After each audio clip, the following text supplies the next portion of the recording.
निखिल चव्हाण आपल्यासोबत आहेत। निखिल, जवळपास 550 पदाधिकारी कार्यकर्त्यांनी राजीनामे दिलेले आहेत आणि भाजपची ही नाराजी आता कुठेतरी भोवणार असं दिसतंय। नक्कीच नम्रता, आपण आता याच भाजप प्रदेश कार्यालयाच्या बाहेर आहोत आणि याच ठिकाणी आहेत ते 550हून जास्त जे पदाधिकारी आहेत, नगरसेवक आहेत, त्यांनी राजीनामे दिलेले आहेत आणि ते स्वतः या ठिकाणी आलेले आहेत।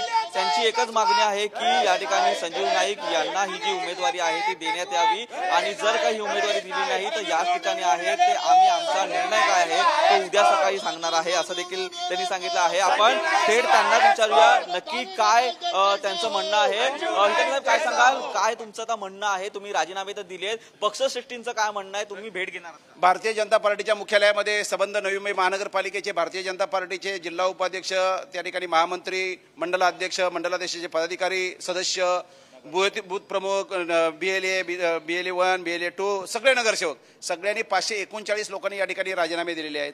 कारण जो अन्याय या ठिकाणी भारतीय जनता पार्टीच्या पदाधिकाऱ्यांवरती झाला आहे, फक्त नवी मुंबईच्या पदाधिकाऱ्यांवरती सोडून मीरा भाईंदरचे जे पदाधिकारी आहेत त्यांच्यावरती सुद्धा झालेलं आहे। आणि आज आम्ही नवी मुंबईमध्ये आदरणीय लोकनेते गणेशजी नाईक साहेब यांच्या नेतृत्वाखाली संदीप नाईक साहेबांनी मीटिंग घेतली। त्या मीटिंगमध्ये सुद्धा आम्ही आमची नाराजी व्यक्त केली। आज या ठिकाणी 539 लोकांनी जे राजीनामे दिलेले आहेत त्यांचं एकच म्हणणं आहे की या ठिकाणचा एकतर उमेदवार बदली करा, कारण जो उमेदवार दिलेला आहे तो कोणत्याही परिस्थितीत निवडून येऊ शकत नाही, त्यांची तेवढी स्ट्रेंथही नाही आणि त्यांची तेवढी कॅपॅसिटी नाही। जे नरेश म्हस्के नावाचे जे उमेदवार दिलेले आहेत ते त्यांच्या प्रभागात निवडून येऊ शकत नाही, भले ते महापौर होते, परंतु महापौर म्हणजे सर्वांगीण आहे असं काहीच नाही।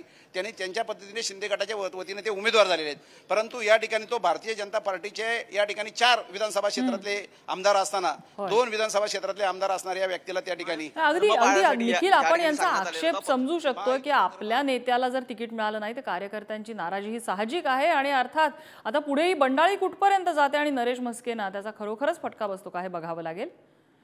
निखिल, धन्यवाद या सगळ्या माहितीबद्दल।